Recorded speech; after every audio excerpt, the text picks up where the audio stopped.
Good morning and welcome to Ewetopia Farms. I see the rams are out there at the feeder, so I guess we'll walk over and have a little look at them. Hi boys, how you doing? Hi! You're a new one in here. You're the triplet. What do you think about being outside? These guys have been inside all the time, so... Oh, and you're not used to that, are you? I heard a pussycat. And it's Buddy. Buddy, there's new sheep in here. Yeah, there's new sheep. There's new sheep in here. Hi. Hi. Look. What do you think about him? Is he scary? I know. We can see you. That ram, he doesn't know you. He really doesn't know you. Hi, Buddy. Hi. Hi. This guy's pretty curious about the cat. Cats tend to stay away from the coveralls because in the past we've had guardian dogs in there, and the guardian dogs wouldn't tolerate any kind of small creature in there, including cats. So the cats didn't used to go in there. So the new rams aren't quite as used to cats as the old guys are, who, totally love the cats. Well, we'll step inside and see what's happening in here today. Oh, and I see we got the other cat in here, Scotty. He's eating. That's usually Buddy's spot. Okay, we're gonna try feed the monkeys now.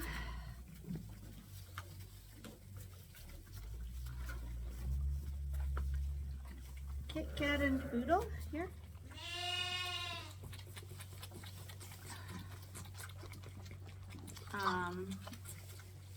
Today we ran out of time because we had to go into town. I had to get my glasses, and the glasses didn't work. I wasn't seeing any clearer with the new glasses, so gotta reschedule that all over again. And then we had a few other errands to do, so we got really behind today. But these guys, I think I'm going to let them out into the group pen tomorrow. Not in the coveralls, but just in this barn to see how they do. Because they've grown quite a bit. The two Cat and Caboodle, they're soaring. They're really big, stocky lambs. Really, really nice lambs. And even little Kit here, she's easily as big as the new lamb that was just born the other day. She's still tiny, but I'll keep a close eye on her. So because we were a little late, I'm just giving these guys a small top up. No, let Kit have her turn. Let's have a look at Kit. Come on. Yeah. Here she is. Let's see her a little better there.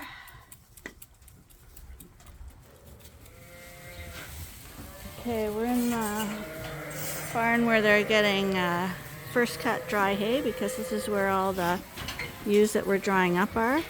And we've moved the Dorset ram lambs up to the front because we're going to be weaning off those Dorset ewes and bringing them out to this barn to join the others. So they'll be taking up all that other side plus the back of the barn here. And because these are Dorset rams and want to breed, we're going to construct a double wall here in the hopes that nobody will jump over. So I'm going to turn this off and help Barney for a minute, and then we'll show the after wall. Okay, well, we tried it, but it was a bit too heavy, so we're going to work on that tomorrow to try get some kind of wall set up.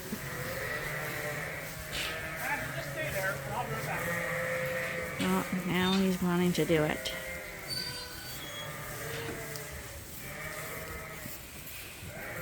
And then once we wean more ewes, these boys are going to have to move. They can't stay here any longer, but for now they're staying here.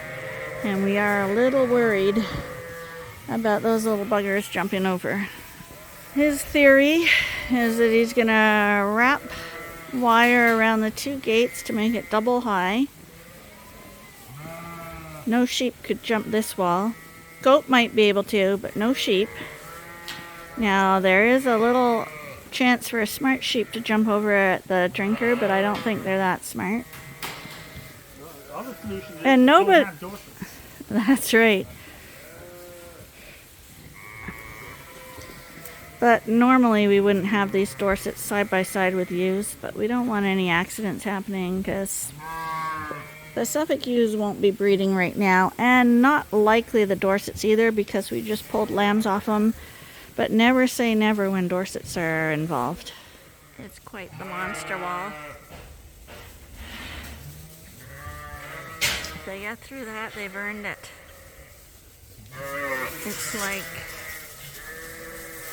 the ultimate treat, so they all have to come running through. And here they come. Hi, honey. How you doing? Hi, babies. What do you think? It's a new spot. Pretty scary.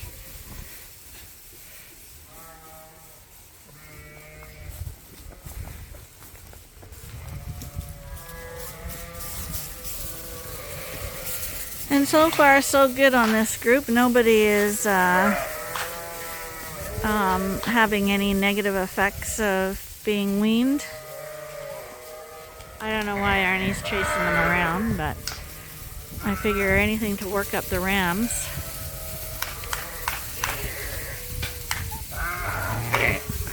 Oh, and there's Fluffy. Do you want the rams to get excited? Because the whole point is to not have excitement going on. Well, yeah, but and they're running around and it's all exciting.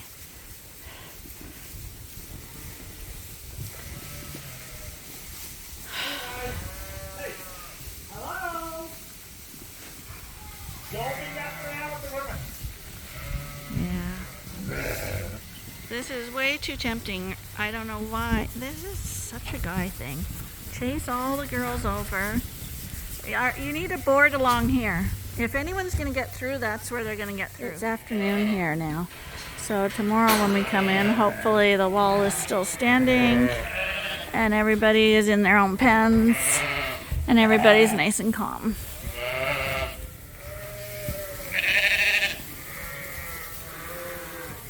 Now what are you doing?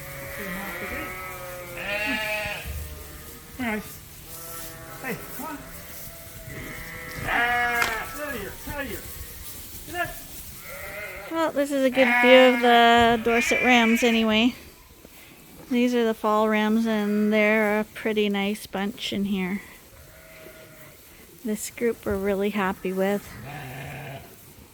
And when we were pulling the rams out of the group yesterday and weaning some of the little Dorset rams off, there's some nice ones in there too. You notice them, you can look at them and observe them and notice their qualities compared to each other when you have like with like. So when you have all the boys together, it's real easy to pick out the good boys and the bad boys, and same with ewes or whatever. When you have some like different breeds or different sexes, it's really hard to get an accurate view of things. But I imagine these guys will spend most of the evening just pinned to the gate here. So it'll be up to the girls to move off.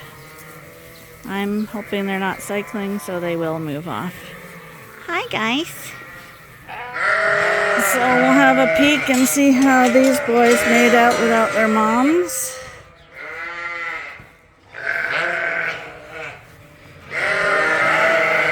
All the Suffolks are up front, so they're okay. And we weaned off the Dorset ram lambs. The ewe lambs are still over with the ewes.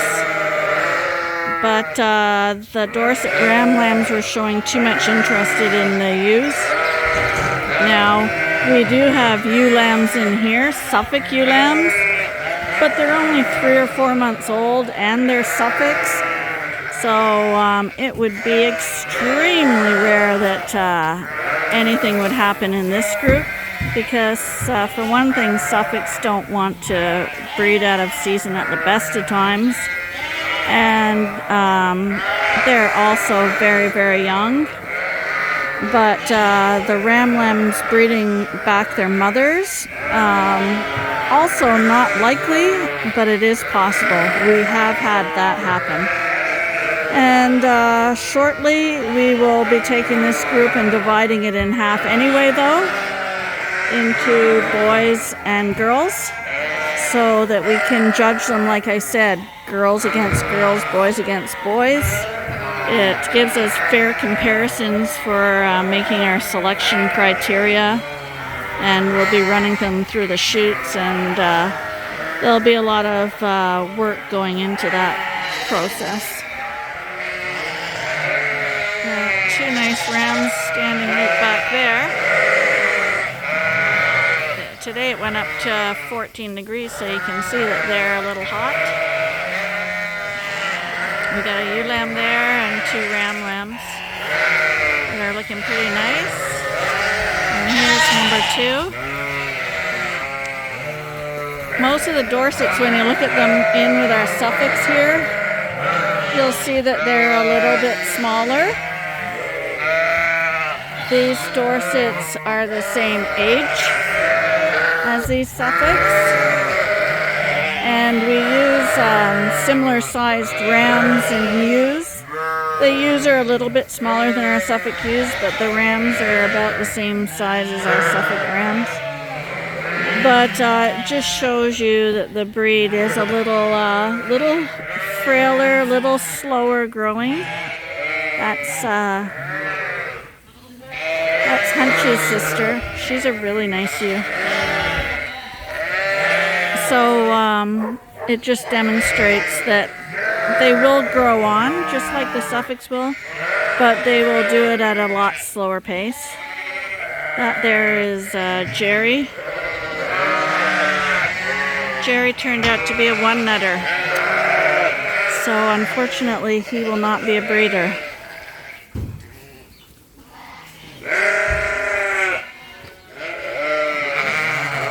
Hi, you're really nice too. You're really nice.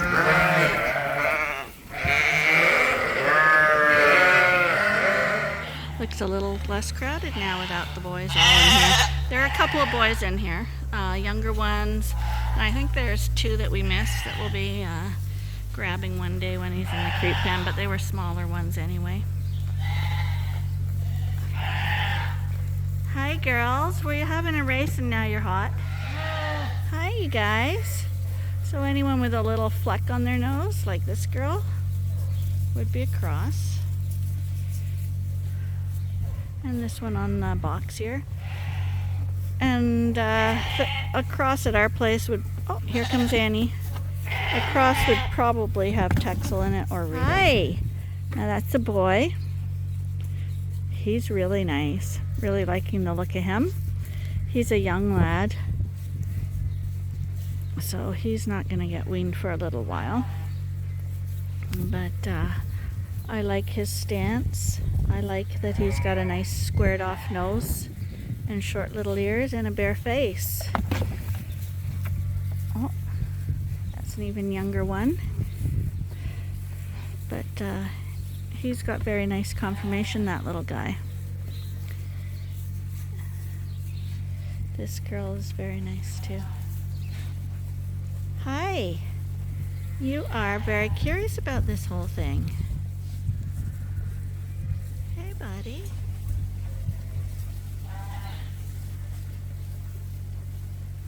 And for those of you who remember, this one here, this is Wally. Hi, Wally. Wally was born and got stuck inside a wall. We don't... And this is Orphan Annie. Hi, sweetheart. Where's Crookie? Oh, Crookie actually just went through the creep pen.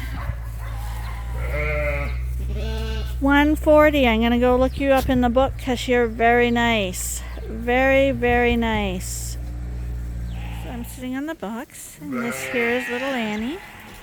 Hi, sweetie. Yeah, she's still a little pet. Okay, and she's still got her spots. Let's focus it, zoom out on you a bit so we can see you. There we go. There she is. Little orphan Annie lost her mom. Totally can't remember if her mom died or if she rejected her. I can't remember. Getting too old for that. But she was in a jug by herself for the longest time, so we had a little stuffed animal with her to keep her company, and she used to lay with the stuffed animal, and every time you went by her, she was with her little stuffed animal. And then we got another orphan, Crookie, and Crookie and Annie became like sisters, and even till this day those two still hang around together and stay together. Hi, who are you? You're a little Subtex cross with a Dorset in there. And this is why we're gonna move the moms to another barn. That's where we were setting up the gate, the garden gate, because we got a mom here who's calling across to a lamb on the other side. And it's just a little too close. We need a little more separation than that. So tomorrow we'll probably be taking these out. Oh, who is it? It's my baby. It's Angel. So it's Angel's baby. Yes, because she had a single ram lamb. Well, she's a good mom. And sometimes you just have to have a good itch.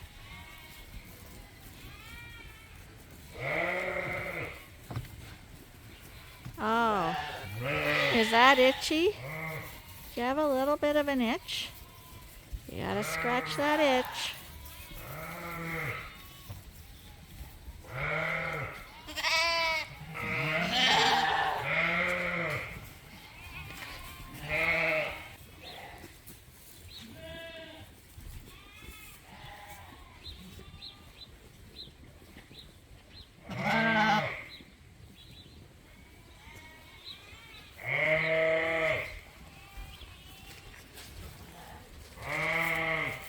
Hi, Elsie.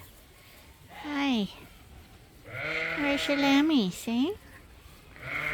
You're a nice girl. All year in this pen we've had no lambs in the feeder except for that one little Dorset. She's in here every day. But usually that encourages others to go in there. But she's been the only one. So the diagonal bars, they don't stop them, but they definitely slow them down. So one's not too bad, and of course it's a really small one too. But she's smart. She's up here all the time, and I think because she's small, she figures it's a nicer spot to eat. Because again, she's got no competition up there. She's the only one who's figured out that she can get in the feeder and eat privately. So you gotta give her credit for ingenuity. This is Arnie's new disc. It's a second-hand one, but we got it from a guy in southern Ontario, an older farmer who's out of farming now, and he kept it in the barn forever. The discs were all worn out, but the frame was solid. So we replaced all the discs on it, brand new discs. I think it was $6,000 for the John Deere dealership to put new discs on. So we just bought the discs ourselves, and Arnie put the discs on. And the discs cost, I think they were $2,500. So we saved ourselves over $3,000 just in the labor. How's your disc? Second hand. That's not the question. Well, I think it's just like a brand new one. Yeah, it's like totally brand new now. It's my no-till machine. This is no-till. And Ewetopia Farms. Yeah, okay. Well, to be honest with you, half my neighbors have no-till, and they've actually bought these back. Because the ground's getting too compacted. Yeah. This is heavy clay around this area. This is not sandy loam. Yeah. I'm not kidding you. So we're hoping in about a week or two we'll be able to get out on the fields, because barley likes to be planted early to have a good crop. And the fields look nice back there as long as we don't get flooding rains tomorrow. We'll be getting really geared up to get that out on the fields as soon as possible. So this tractor with the disc on it right now, it's about a 25-year-old tractor. The front tires are going bald, so we went to order some new tires, and we were told that you can't buy tires for that tractor anymore. And we said, well, what does that mean? And they said, well, you either have to get a new tractor. This is a 7140, I think, which is a pretty big tractor. It's our biggest tractor. Or you have to replace the tires and the rim, and the front end all has to be redone. It's just ridiculous. Totally crazy. And the reason he moved his disc is because we're going to take a gamble and say that there's going to be no more snow. So he's taking the snow plow with his beloved skid steer, and it will get stored away on our concrete platform over there to make room for the spring equipment.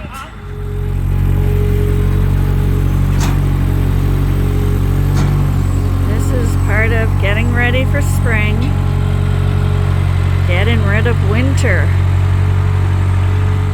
So we started with the rams, and I guess we'll say goodbye with the rams. Hi, you guys. Do we have the friendliest rams of all?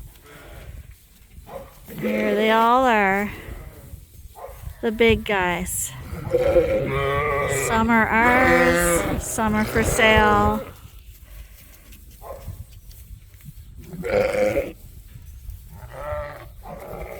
Hey, boys. So as we look at the rams, I'm going to say goodbye and hope you'll join us again tomorrow for another episode at Ewetopia Farms. Bye for now.